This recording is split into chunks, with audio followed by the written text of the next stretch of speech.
Titus pasal 2 ayat 1 sampai ayat 10. Kalau Bapak Ibu Saudara sudah ketemu firman Tuhan ini, kembali kita membacanya secara silih berganti. Saya baca ayat 1, Bapak Ibu Saudara ayat 2, kita bergantian seterusnya hingga ayatnya yang ke-10. Titus pasal 2 ayat 1 sampai 10, demikian sabda Tuhan. Kewajiban orang tua, pemuda dan hamba. Tetapi engkau beritakanlah apa yang sesuai dengan ajaran yang sehat.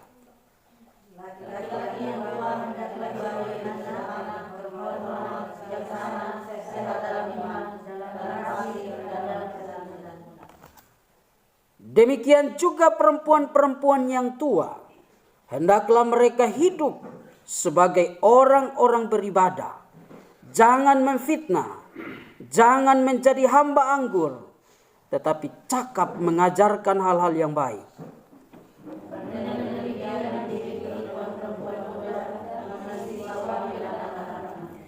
Hidup bijaksana dan suci, rajin mengatur rumah tangganya, baik hati dan taat kepada suaminya, agar firman Allah jangan dihujat orang.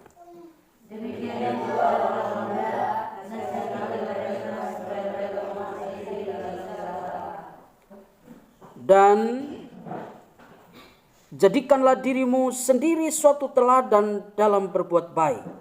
Hendaklah engkau jujur dan bersungguh-sungguh dalam pengajaranmu.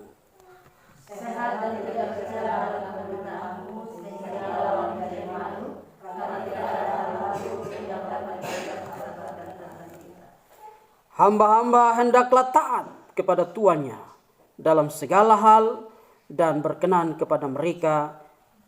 Jangan membantah.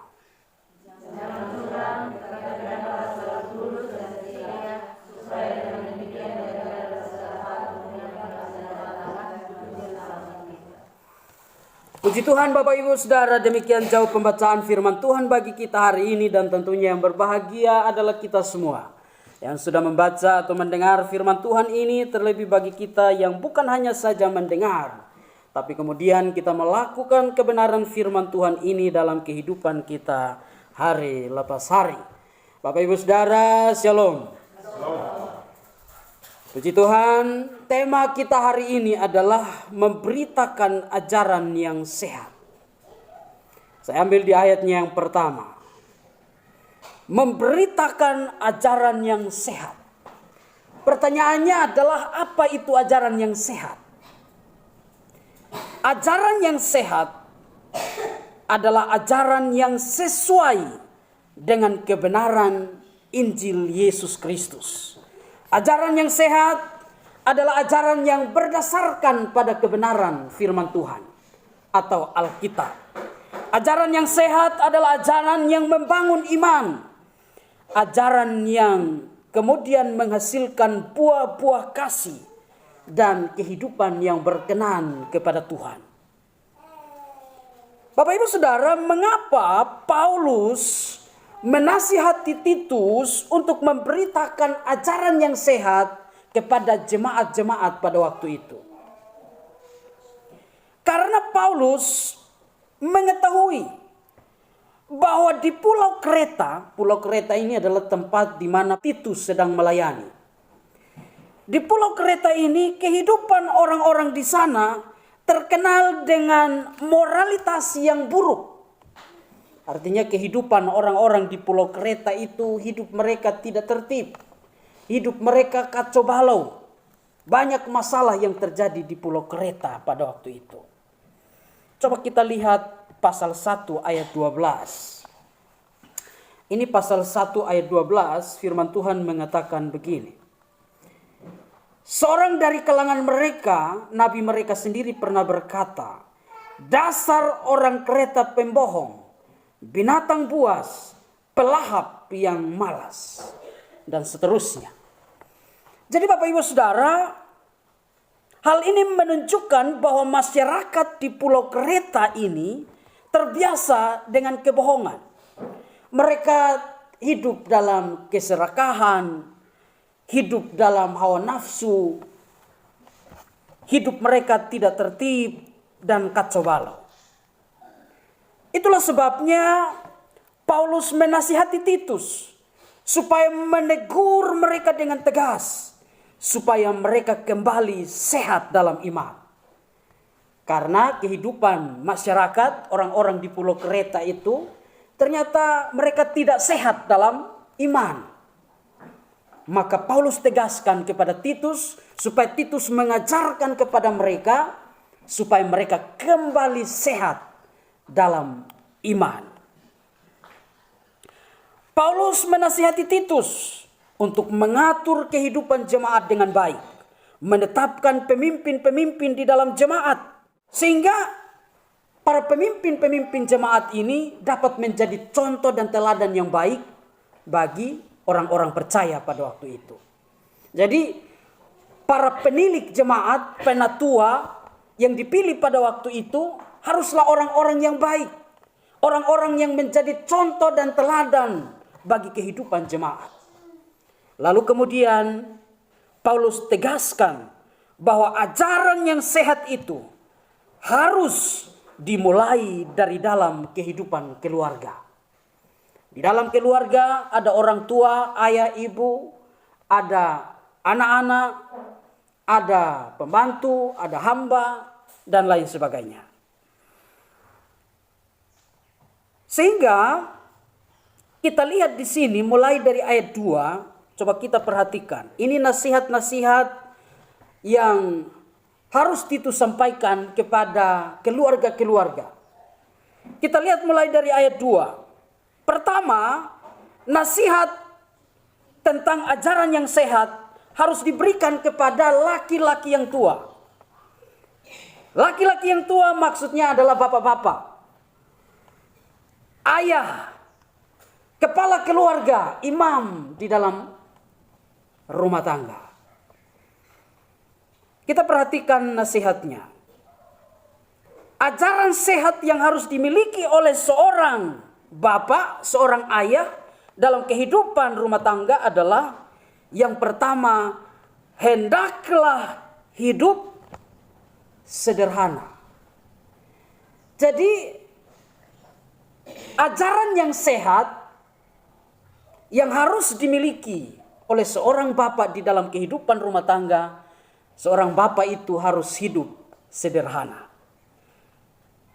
Sederhana artinya bapak itu harus hidup apa adanya.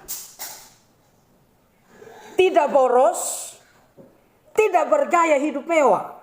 Nah, itu arti daripada hidup sederhana. Jadi bapak-bapak, di sini ada 2 orang di belakangnya, bapak-bapak 3. Nah, yang lain anak muda. Jadi nasihat pertama hari ini adalah ditujukan kepada bapak-bapak. Supaya hidup sederhana, tidak boros, tidak bergaya hidup mewah.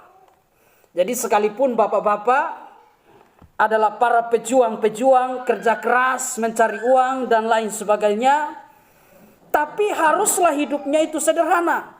Jangan bergaya dan boros, menghabiskan apa yang dia dapat sendiri. Karena kebutuhan-kebutuhan dalam rumah tangga tentunya banyak. Maka kalau bapak sudah susah payah cari uang, lalu dia sendiri yang memboroskannya, kacau sudah rumah tangga. Itu nasihat yang pertama. Seorang ayah harus hidup sederhana. Yang kedua, seorang ayah harus terhormat. Terhormat artinya berwibawa. Memiliki sikap yang bermartabat. Menjadi contoh dan teladan yang baik. Jujur. Sehingga kemudian dia layak untuk dihormati. Jadi bapak-bapak itu akan sangat terhormat kalau hidupnya menjadi contoh dan teladan yang baik. Lalu kemudian nasihat yang berikut adalah seorang ayah, seorang bapak harus bijaksana. Nah, jadi bijaksana itu artinya berpikiran sehat, bijak dalam mengambil keputusan-keputusan. Hidupnya harus selalu dituntun oleh kebenaran firman Tuhan. Jadi dalam setiap pengambilan keputusan, seorang ayah itu harus bijak. Tapi kebijaksanaannya itu harus berdasarkan pada kebenaran firman Tuhan. Lalu kemudian nasihat yang berikut kepada ayah atau bapak. Harus sehat dalam iman. Jadi rupanya bapak-bapak di Pulau Kreta belum sehat dalam iman.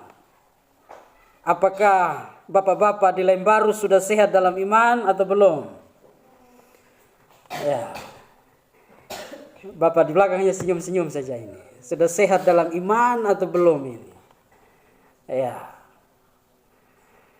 Jadi sehat dalam iman artinya memiliki iman yang kuat. Apapun masalah, apapun persoalan, apapun tantangan hidup, tidak membuat dia meninggalkan Tuhan. Selalu dekat dengan Tuhan, rajin beribadah. Lalu kemudian nasihat yang berikut.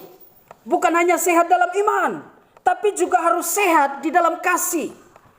Seorang bapak-bapak, seorang ayah harus mengasihi Tuhan dan juga mengasihi sesama. Mengasihi istri, mengasihi anak-anak, mengasihi orang lain. Selain itu, seorang ayah bukan hanya sehat dalam kasih, tapi juga harus sehat dalam ketekunan. Jadi dalam hal tekun harus sehat. Tekun dalam iman, tekun dalam bekerja, tekun dalam membangun kehidupan rumah tangga. Tekun, kata lainnya setia. Jadi bapak-bapak harus berlaku setia. Setia kepada Tuhan, setia kepada istri, setia kepada anak-anak. Jadi Bapak Ibu Saudara, saya melihat di sini bahwa ada 6 nasihat, ada 6 ajaran sehat yang harus dimiliki oleh seorang ayah dalam kehidupan rumah tangga. Kita lihat selanjutnya. Nasihat yang berikut adalah selain seorang ayah, maka nasihat juga harus diberikan kepada perempuan-perempuan yang tua. Mama-mama, ibu-ibu. Di sini banyak kalau ibu-ibu. Apa nasihat atau ajaran yang sehat yang harus dimiliki oleh mama-mama atau ibu-ibu? Kita perhatikan di sini. Hendaklah mereka hidup sebagai orang-orang yang beribadah. Rupanya mama-mama di Pulau Kreta susah untuk ibadah. Tapi kalau jemaat di Lembaru sebaliknya, ibu-ibu yang rajin ibadah. Seharusnya nasihat ini juga ditujukan kepada bapak-bapak supaya bapak-bapak yang rajin ibadah. Hidup sebagai orang-orang yang beribadah artinya membangun hubungan yang baik dengan Tuhan. Lalu kemudian nasihat yang berikut adalah seorang ibu, seorang mama jangan memfitnah. Jadi orang-orang yang biasa suka fitnah, di sini ditegaskan jangan memfitnah. Memfitnah artinya jangan menyebarkan kebohongan dengan maksud untuk menjatuhkan nama baik orang lain, menjatuhkan atau menjelekkan orang lain. Ini pengertian daripada fitnah. Lalu kemudian nasihat yang berikut kepada mama-mama, kepada ibu-ibu, jangan menjadi hamba anggur. Jadi pada umumnya yang biasanya mabuk pada umumnya itu adalah bapak-bapak. Tapi di Pulau Kreta justru ibu-ibu yang biasa mabuk. Maka Paulus tegaskan kepada Titus, ajarkan kepada mereka, ibu-ibu jangan suka mabuk. Yang berikut, cakap mengajar hal yang baik. Jadi ibu-ibu itu harus bisa mengajar hal yang baik. Menjadi mentor, menjadi teladan bagi ibu-ibu yang masih muda. Jadi ibu-ibu yang tua harus menjadi contoh dan teladan yang baik bagi ibu-ibu yang masih muda. Sehingga apa? Sehingga ibu-ibu yang masih muda itu mereka mengasihi keluarganya, mengasihi suami, mengasihi anak-anak, hidup bijaksana, suci, dan rajin mengatur rumah tangganya, baik hati, dan taat pada suami. Jadi ibu-ibu yang sudah tua harus menjadi contoh dan teladan bagi ibu-ibu yang masih muda. Tujuannya apa? Tujuannya kita lihat di ayat 5 bagian terakhir. Ayat 5 bagian terakhir dikatakan agar firman Allah jangan dihujat orang. Jadi kalau ibu-ibu sudah mengajarkan ajaran yang sehat, sudah menjadi contoh dan teladan yang baik sebagaimana layaknya hidup sebagai orang percaya, maka firman Allah yang kita dengar setiap minggu itu tidak akan dihujat oleh orang. Ya. Jangan sampai kemudian firman Allah dihujat gara-gara kita menjadi orang Kristen. Jangan sampai orang kemudian berkata, percuma dia tiap minggu ibadah, tapi pulang dari gereja sampai di rumah sama saja. Jadi jangan sampai firman Allah dihujat. Itu nasihat kepada ibu-ibu yang tua. Sekarang kita lanjut nasihat kepada orang-orang muda. Mulai dari ayat 6 sampai ayatnya yang ke-8. Ini nasihat untuk orang-orang muda. Kepada orang-orang muda, apa ajaran sehat yang harus dimiliki oleh seorang muda? Di sini hanya satu yang paling penting yang ditekankan kepada orang muda. Orang-orang muda harus menguasai diri. Kenapa orang muda harus bisa menguasai diri? Karena orang muda cobaan, tantangan itu banyak. Kalau dia tidak bisa menguasai diri, maka dia bisa jatuh. Karena itu Paulus minta kepada Titus untuk menjadi teladan bagi mereka. Teladan dalam berbuat baik, jujur, sungguh-sungguh dalam pengajarannya, menggunakan perkataan yang benar, sehingga kemudian musuh mereka atau musuh orang yang membenci kebenaran itu tidak ada celah untuk memfitnah kebenaran firman Tuhan. Jadi itu nasihat kepada orang-orang muda. Hanya satu, yaitu harus bisa menguasai diri. Lalu kemudian yang terakhir, ini ditujukan kepada hamba-hamba. Ya. Kepada hamba-hamba, ajaran sehat yang harus dimiliki adalah harus taat pada tuannya. Jangan membantah, jangan curang. Harus tulus dan setia. Jadi seorang hamba harus loyal pada tuannya. Jadi pada zaman Paulus itu sistem perhambaan itu masih ada. Tetapi pada waktu itu sistem-sistem perhambaan yang ada di Pulau Kreta itu Paulus tidak hilangkan. Paulus tidak meniadakan. Tetapi Paulus mengatur. Paulus mengajarkan mereka dengan baik. Sehingga mereka taat, mereka setia, mereka loyal pada Tuhan mereka. Nah Bapak Ibu Saudara yang dikasihi oleh Tuhan, konsep hamba ini kemudian menjadi gambaran bagi para pelayan Tuhan. Jadi seorang pelayan itu biasa disebut sebagai hamba. Harus taat dan setia kepada Tuhan kita yang paling agung, yaitu Tuhan Yesus. Kalau sistem-sistem perhambaan, walaupun sekarang di Sumba masih banyak, masih ada di tempat-tempat tertentu, tapi rata-rata sudah mulai berkurang. Jadi kita tidak lagi saling menghambakan satu dengan yang lain, tapi kita menghambakan diri kita kepada Tuhan. Tuhan kita yang paling agung, yaitu Yesus Kristus. Maka kita sebagai hamba-hamba harus taat dan setia kepada Tuhan kita, yaitu Tuhan Yesus Kristus. Jadi Bapak Ibu Saudara yang dikasihi oleh Tuhan, poin 4 ini, poin kepada hamba-hamba ini juga berlaku bagi kita yang sedang bekerja pada seseorang. Jadi walaupun kita tidak berhamba kepada orang lain, tapi bagi kita yang mungkin sedang bekerja pada seseorang, bekerja di toko, bekerja di perusahaan, bekerja di perkantoran dan lain sebagainya, hal ini juga mengajarkan kepada kita untuk kita menjadi taat dan setia kepada siapapun Tuhan kita. Melakukan setiap tugas dan tanggung jawab kita dengan baik sebagai bawahan, sebagai pembantu. Nah, Bapak Ibu Saudara yang dikasihi oleh Tuhan, inilah nasihat-nasihat yang Paulus sampaikan kepada Titus, supaya Titus sampaikan kepada jemaat-jemaat atau anggota-anggota keluarga tentang ajaran yang sehat. Jadi firman Tuhan ini sangat relevan dalam kehidupan kita.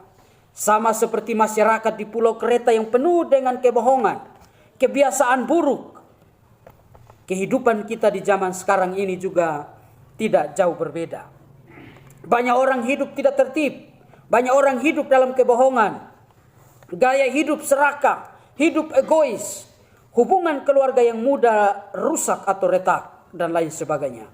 Karena itu melalui firman Tuhan ini, kita dipanggil untuk menghidupi ajaran yang sehat dalam kehidupan kita. Baik itu sebagai seorang ayah, sebagai bapak-bapak, sebagai ibu-ibu, sebagai orang muda, dan juga para hamba. Apabila orang percaya hidup dalam ajaran yang sehat, maka firman Allah tidak akan dihujat oleh orang.